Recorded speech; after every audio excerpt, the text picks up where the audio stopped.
Assalamualaikum warahmatullahi wabarakatuh.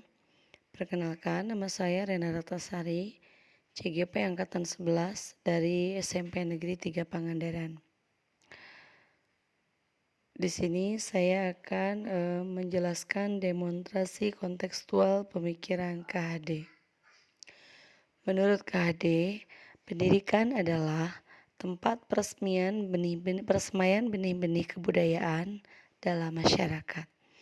KHD memiliki keyakinan bahwa menciptakan manusia Indonesia yang beradab, maka pendidikan menjadi salah satu kunci utama untuk mencapainya. Pendidikan dapat menjadi ruang berlatih dan bertumbuhnya nilai-nilai kemanusiaan yang dapat diteruskan atau diwariskan. Dasar-dasar pendidikan yang menuntun.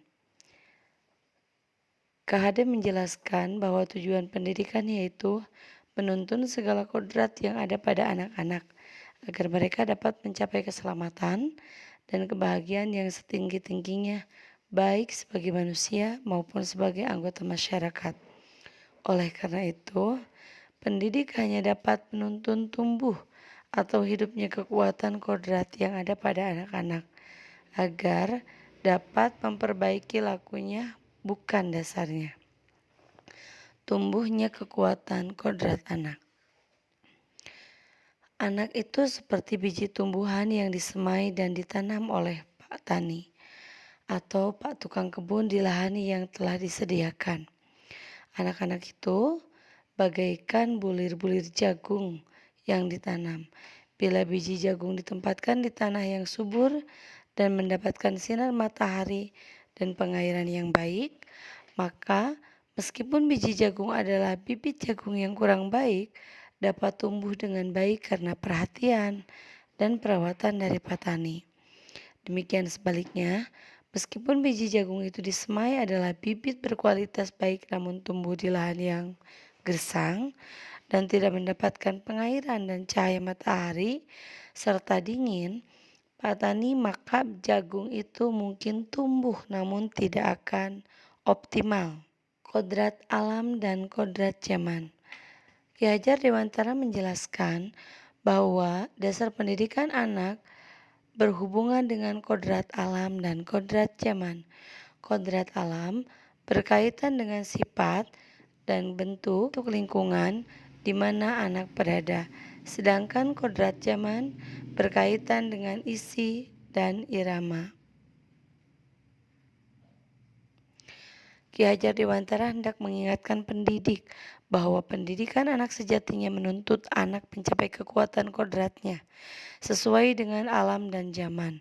Bila melihat dari kodrat zaman, pendidikan saat ini menekankan pada kemampuan anak untuk memiliki keterampilan abad 21.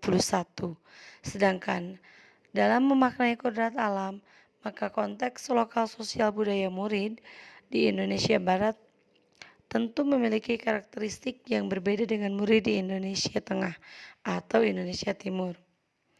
Kodrat alam, sifat dan bentuk lingkungan di mana anak berbeda, kodrat zaman, isi dan irama kehidupan di era saat ini. Pendidikan yang selaras dengan kodrat alam dan kodrat zaman. Pendidikan harus mempertimbangkan konteks lokal dan global, mempersiapkan anak untuk menghadapi tantangan zaman. Budi pekerti menurut KHD. Budi pekerti atau watak atau karakter merupakan perpaduan antara gerak pikiran, perasaan, dan kehendak atau kemauan sehingga menimbulkan tenaga. Budi pekerti juga dapat diartikan sebagai perpaduan antara cipta atau kognitif, karsa afektif sehingga menciptakan karya atau psikomotor. Menurut Ki Hajar Dewantara, budi pekerti bukan hanya tentang pengetahuan atau moralitas, tetapi juga tentang bagaimana kita berpikir, merasakan, dan bertindak. Budi pekerti yang baik akan melahirkan tindakan yang positif dan bermanfaat bagi diri sendiri dan orang lain. Untuk menciptakan pembelajaran yang berpihak pada murid, di sekolah kami menerapkan melaksanakan kegiatan ekstrakurikuler, kegiatan kerohanian, kegiatan pembelajaran yang menggunakan model yang bervariasi. Namun, dalam mewujudkan pendidikan yang berpihak pada murid, terdapat beberapa tantangan yang dihadapi. Di antaranya, masih rendahnya minat dan motivasi murid dalam mengikuti program-program yang telah disediakan sekolah. Tradisi pendidikan di Indonesia masih banyak yang berpusat pada guru, dengan penekanan pada hafalan dan ujian.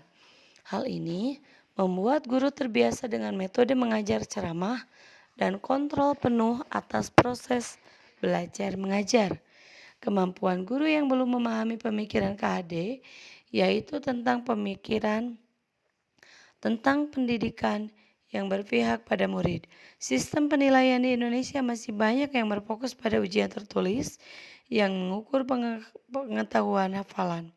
Hal ini tidak sejalan dengan konsep pendidikan yang berpihak pada murid yang menekankan pada pengembangan keterampilan dan karakter. Solusi yang tepat untuk mengatasi tantangan tersebut dengan cara mengemas program dengan lebih menarik sehingga siswa tertarik untuk mengikuti program-program sekolah yang sudah disiapkan. Guru mengikuti berbagai pelatihan yang dapat mengembangkan keterampilan dan menguatkan pemahaman tentang pendidikan yang berpihak pada murid. Mengembangkan sistem pendidikan yang lebih komprehensif dan berimbang, yang mengukur berbagai aspek perkembangan murid seperti pengetahuan, keterampilan, karakter, dan sikap. Guru tidak boleh bosan memberikan contoh dan teladan yang baik, serta memberikan pengajaran yang berpihak pada murid. Itu pemaparan demonstrasi dari saya. Sekian, terima kasih. Assalamualaikum warahmatullahi wabarakatuh.